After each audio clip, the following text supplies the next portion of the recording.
Hi. Next chapter is called The Bus Stop.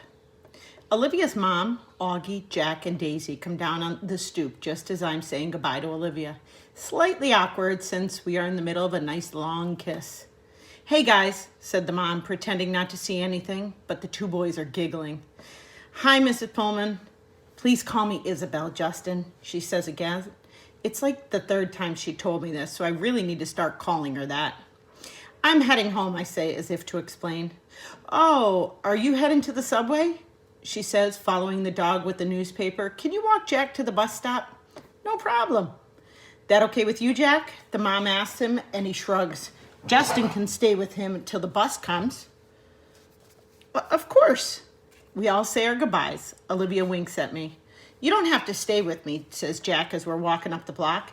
I take the bus by myself all the time. Augie's mom is just way too overprotective. He's got a low, gravelly voice, like a little tough guy. He kind of looks like one of those little rascal kids in the old black and white movies. Like he should be wearing a newsboy cap and knickers. We get to the bus stop and the schedule says the bus will be there in 8 minutes. I'll wait with you, I tell him. Up to you, he shrugs. Can I borrow $1? I want some gum. I fish $1 out of my pocket and watch him cross the street to the grocery store in the corner.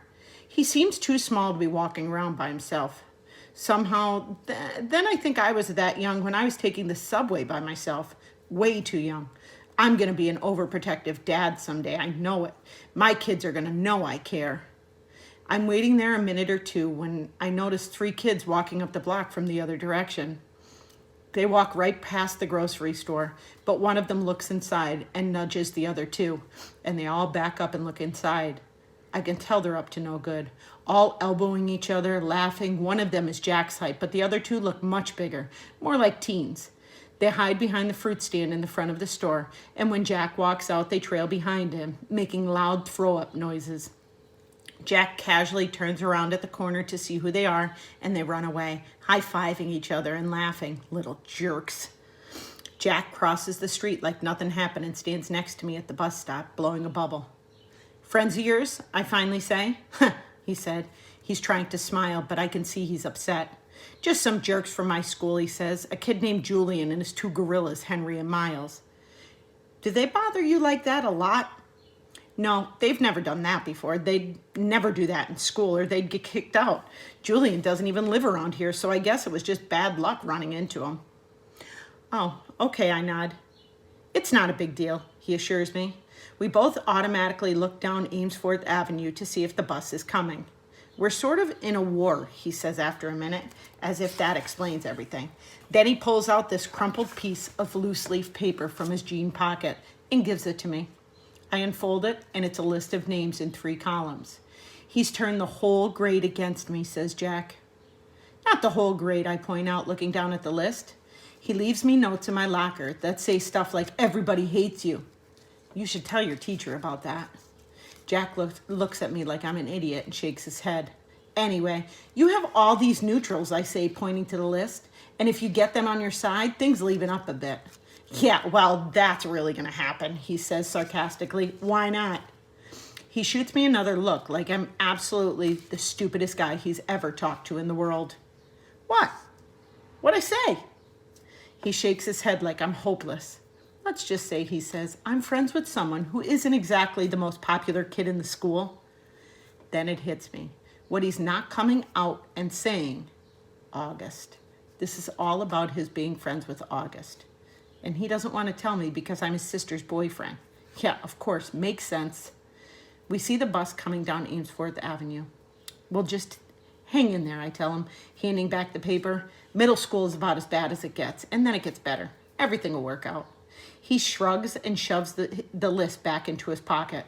We wave goodbye, he gets on the bus, and I watch it pull away. When I get to the subway station 2 blocks away, I see the same 3 kids hanging out in front of the bagel place next door. They're still laughing and yucking each other like they're some kind of gangbangers, little rich boys in expensive skinny jeans acting tough. Don't know what possesses me, but I take my glasses off, put them in my pocket, and tuck my fiddle case under my own arm so the pointy side is facing up. I walk over to them, my face scrunched up, mean looking. They look at me, laughs dying on their lips when they see me. ice cream cones at odd angles like this. Yo, listen up. Don't mess with Jack, I say really slowly, gritting my teeth. My voice is all Clint Eastwood, tough guy. Mess with him again and you'll be very, very sorry. And then I tip my fiddle case for effect. Got it? They nod in unison, ice cream dripping onto their hands. Good, I nod mysteriously, then sprint down the subway 2 steps at a time. Rehearsal. The play is taking up most of my time as we get closer to opening night. Lots of lines to remember, long monologues where it's just me. Olivia has this great idea though, and it's helping. I have my fiddle with me on stage and play it a bit while I'm talking. It's not written that way, but Mr. Davenport thinks it adds an extra folksy element to have the stage manager plucking on a fiddle. And for me, it's so great because whenever I need a second to remember my next line, I just start playing a little Soldier's Joy on my fiddle, and it buys me some time. I've gotten to know the kids in the show a lot better, especially the pink-haired girl who plays Emily. Turns out she's not nearly as stuck-up as I thought she was, given the crowd she hangs out with. Her boyfriend's this built jock who's a big deal on the varsity sports circuit at school. It's a whole world that I have nothing to do with, so I'm kind of surprised that this Miranda girl turns out to be kind of nice. One day we're sitting on the floor backstage waiting for this tech guy to finish the main spotlight. So how long have you and Olivia been dating? She asks out of the blue. About 4 months now, I say. Have you met her brother? She says casually. It's so unexpected that I can't hide my surprise. You know Olivia's brother? I ask.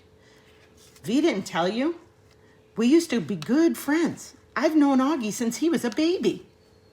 Oh yeah, I think I knew that, I answer. I don't want to let on that Olivia had not told me any of this. I don't want to let on how surprised I am that she called her Via. Nobody but Olivia's family calls her Via. And here this pink-haired girl, who I thought was a stranger, is calling her Via? Miranda laughs and shakes her head, but she doesn't say anything. There's an awkward silence, and then she starts fishing through her bag and pulls out her wallet. She rifles through a couple of pictures and then hands one to me. It's of a little boy in a park on a sunny day. He's wearing shorts and a t-shirt and an astronaut helmet that covers his entire head. It was like 100 degrees that day, she says, smiling at the picture, but he wouldn't take that helmet off for anything.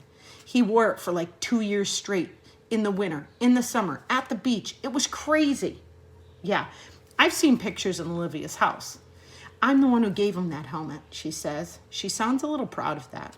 She takes the picture and carefully inserts it back into her wallet. Cool, I answer. So you're okay with it, she says, looking at me. I look at her blankly. Okay with what?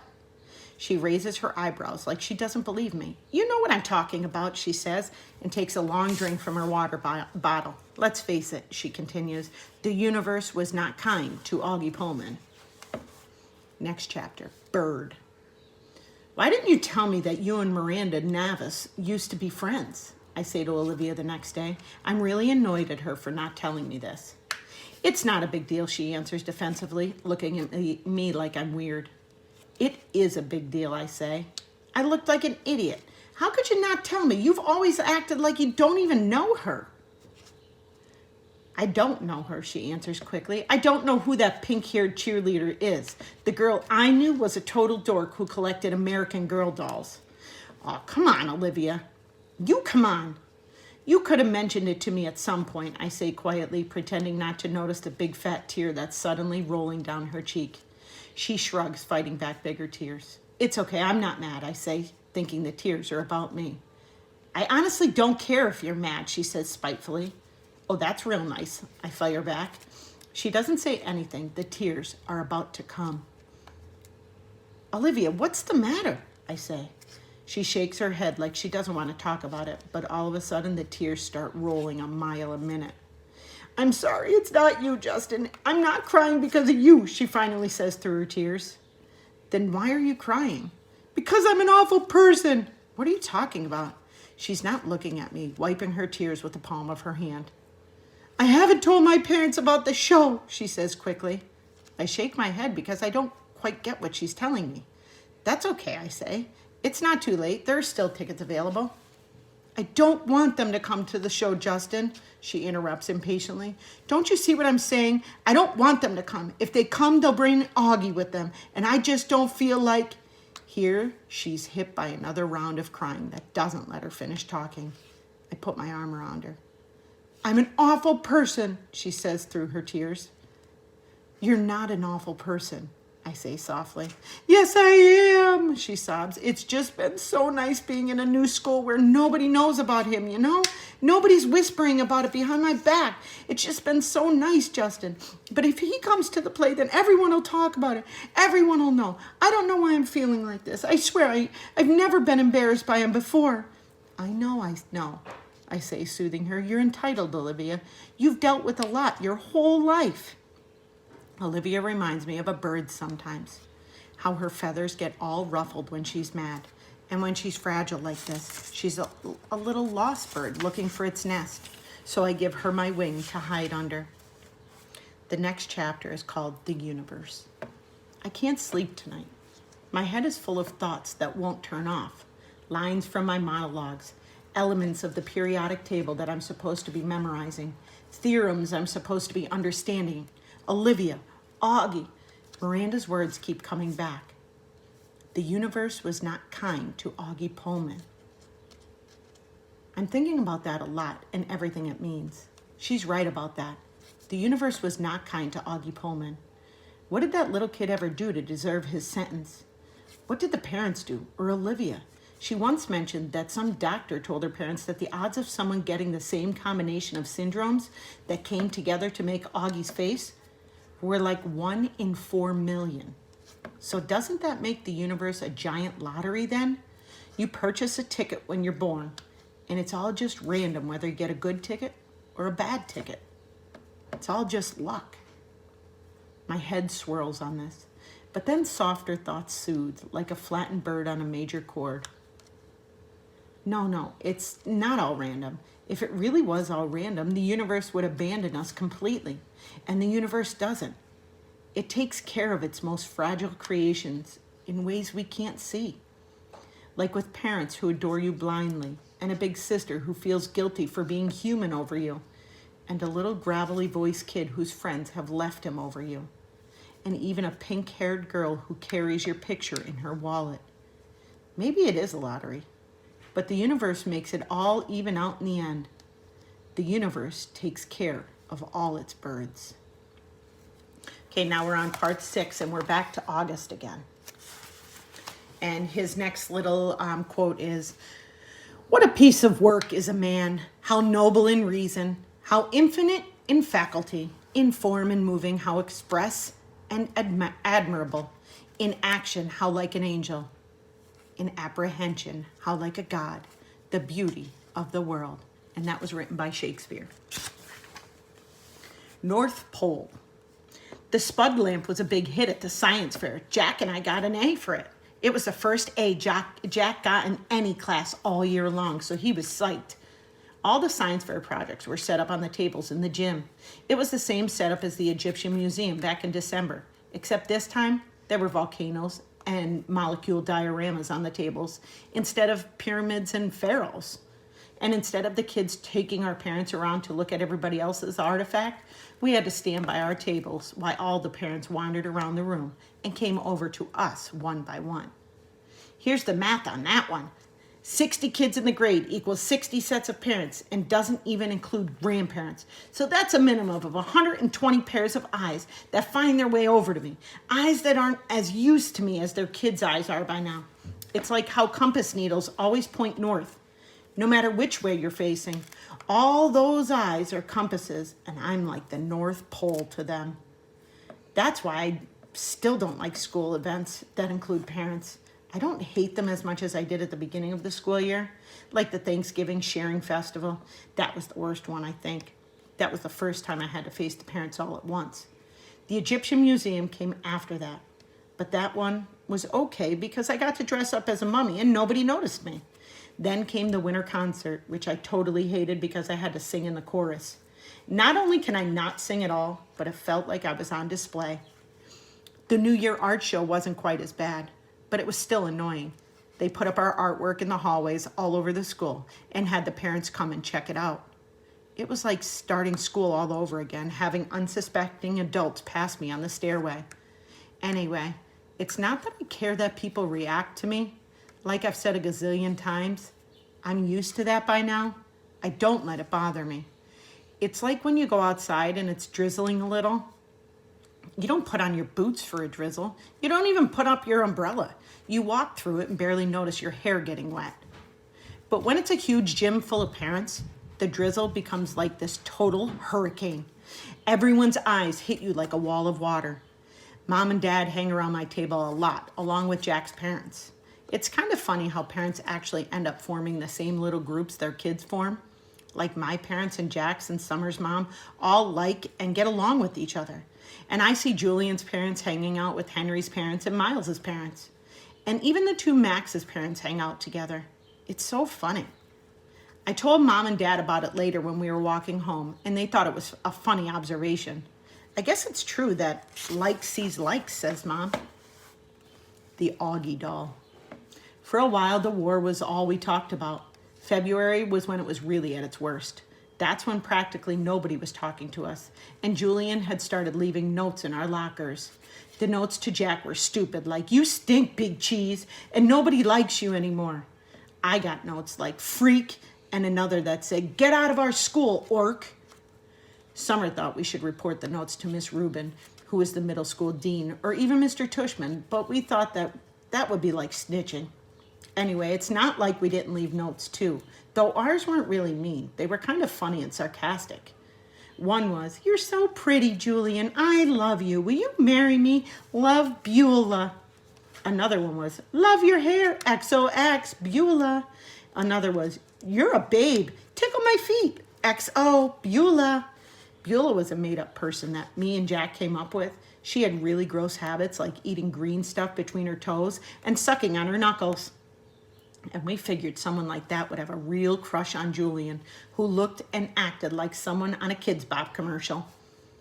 There was also a couple of times in February when Julian, Miles, and Henry played tricks on Jack. They didn't play tricks on me, I think because they know that if they got caught bullying me, it'd be a big time trouble for them. They figured that Jack was an easier target. So one time they stole his gym shorts and played monkey in the middle with them in the locker room. Another time, Miles, who sat next to Jack in homeroom, swiped Jack's worksheet off his desk, crumpled it in a ball, and tossed it to Julian across the room. This wouldn't have happened if Miss Petosa had been there, of course, but there was a substitute teacher that day, and subs never really know what's going on. Jack was good about this stuff. He never let them see he was upset, though. I think sometimes he was. The other kids in the grade knew about the war, except for Savannah's group. The girls were neutral at first. But by March, they were getting sick of it, and so were some of the boys. Like another time when Julian was dumping some pencil sharpener shavings into Jack's backpack, Amos, who is usually tight with them, grabbed the backpack out of Julian's hands and returned it to Jack. It was starting to feel like the majority of boys weren't buying into Julian anymore. Then a few weeks ago, Julian started spreading this ridiculous rumor that Jack had hired some hitman to get him and Miles and Henry. This lie was so pathetic that people were actually laughing about him behind his back. At that point, any boys who had still been on his side now jumped ship and were clearly neutral. So by the end of March, only Miles and Henry were on Julian's side, and I think even they were getting tired of the war by then. I'm pretty sure everyone stopped playing the plague game behind my back, too.